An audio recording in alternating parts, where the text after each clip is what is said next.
Thanks for tuning in. It is Saturday, March 24th, 2018. This is All About Your Benjamins, your weekly mixtape and your weekend review. Let's get into the events this week that you may have heard about impacting your financial planning and your investments. First, before we get to that news, spring rolled in this week with nothing but snow, cold weather, nor'easters. Here in Indiana today, we're expecting 3 to 5 inches of snow on March 24th. So kind of crazy weather coming in, but spring is here, but you'd never guess it by looking out the window. This week, Washington dominated the news again. A couple of things coming out of there. Tariffs remain the hot topic. Trade wars spooked the markets. There was a tariff levied on China late in the week, so that was in the news. And then also on Friday, President Trump signed a $1.3 trillion spending bill that he hinted at possibly vetoing the night before. So a little drama there, but signed that bill to keep the government running and moving forward. But that was the big news out of D.C., in addition to some of the ancillary drama that comes out regarding lawsuits and sexual harassment and different things in that area. So D.C. was in the news again, as it will be probably going forward nonstop. The Federal Reserve also met this week.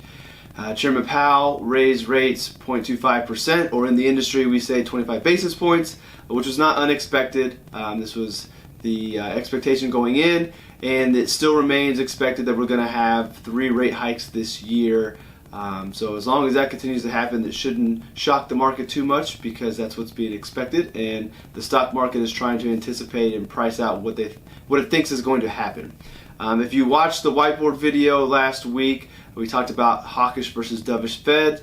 The tone from Jay Powell was pretty hawkish for the long term, maybe a little dovish in the short term, if that makes sense. If you're unfamiliar with those terms, be sure to check out that whiteboard video and see what it is that I'm talking about. A little side commentary as far as Fed chairs go. So far, I'm a big fan of Jay Powell. Like his presentation, like what he does. I think he commands himself very well. I think he is a good choice for this position going forward. So we're going to leave DC and government, and we're going to head over to Facebook and their drama with Cambridge Analytica, coming out that they had access to personal information that was used to potentially influence the election. Not a good look for Facebook. Privacy is becoming a big issue, big conversation piece this week. If you follow stocks, you know that Facebook stock was slammed, and was part of the reason for this week's decline in the stock market, or at least one of the reasons that people are crediting. So it's troubling that our information was accessed maybe in an inappropriate way. But at the same point, I don't think we should be surprised. I'm far from the first person to say this, but it's a quote that I really like. If the product is free, then you, the consumer, are actually the product. Meaning, if you're not paying for Facebook, they've got to be making revenue somewhere, and that's by selling our information and giving it out. So we can't be too surprised that this type of stuff might happen. What I find more troubling, and maybe this is just me being naive, but the fact that an election can be swayed by Facebook ads and fake articles and manipulation of personal information that goes on Facebook. I think that is a more troubling sight than the privacy aspect of this information being used on Facebook. I think privacy is very important, but accessing what we put on Facebook to try to influence people to vote a certain way, I don't think that's a big deal. I think the fact that people can be swayed by Facebook ads and fake articles is more troubling. I think maybe we need to focus on people reading a little bit more and coming up with their own conclusions and educating themselves, rather than relying on Facebook for their source of information. My 2 cents. Next up, stocks had their worst week since January 2016. If you remember that time period, it was a rough start to the year in 2016, but the year ended up very positive. So 1 week does not make a year. We're long-term investors, but nonetheless, it was not the most pleasant week. The last 2 days, Thursday and Friday, were pretty crummy if you're looking at the market and percentage returns.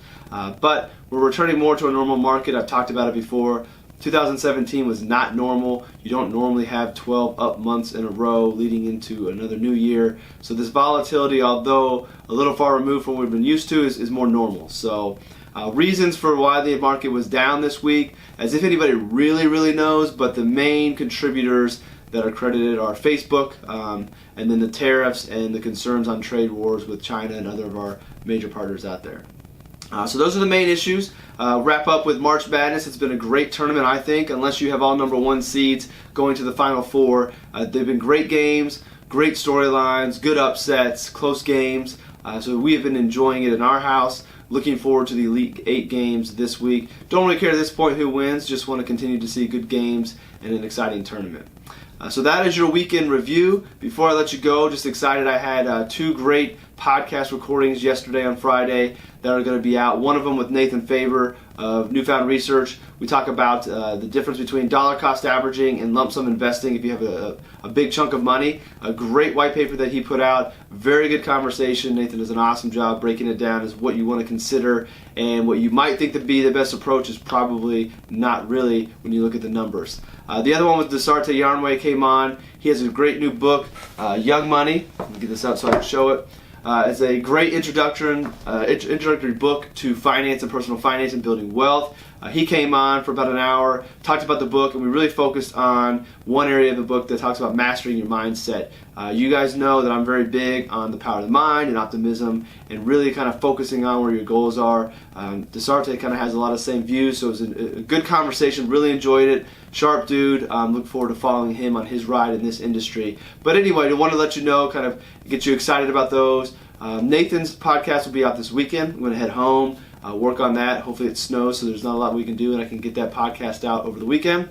And Desarte's will be out on Tuesday. So be sure to subscribe to the podcast on iTunes. I'll put a link down below before this week's articles. Be sure to subscribe to the blog as well. That way you never miss out on anything. You can follow me on Twitter at Justin Castelli, JUS10 CASTELLI. I also have an Instagram account out there. It's the firm's Instagram account, but still, it's a good one to follow. That's RLS Wealth Management. And you can always email me at contact@allaboutyourbenjamins with any ideas, questions that you have for these videos, whiteboard videos, guests you'd like to see on the podcast. Send them my way. I want to make sure that I'm continuing to bring areas of interest to you. So with that, we'll let you go. Have a great weekend. Be sure to check all the articles down below for the weekly mixtape, in addition to the supporting articles for this week in review. And I'll see you at the next episode.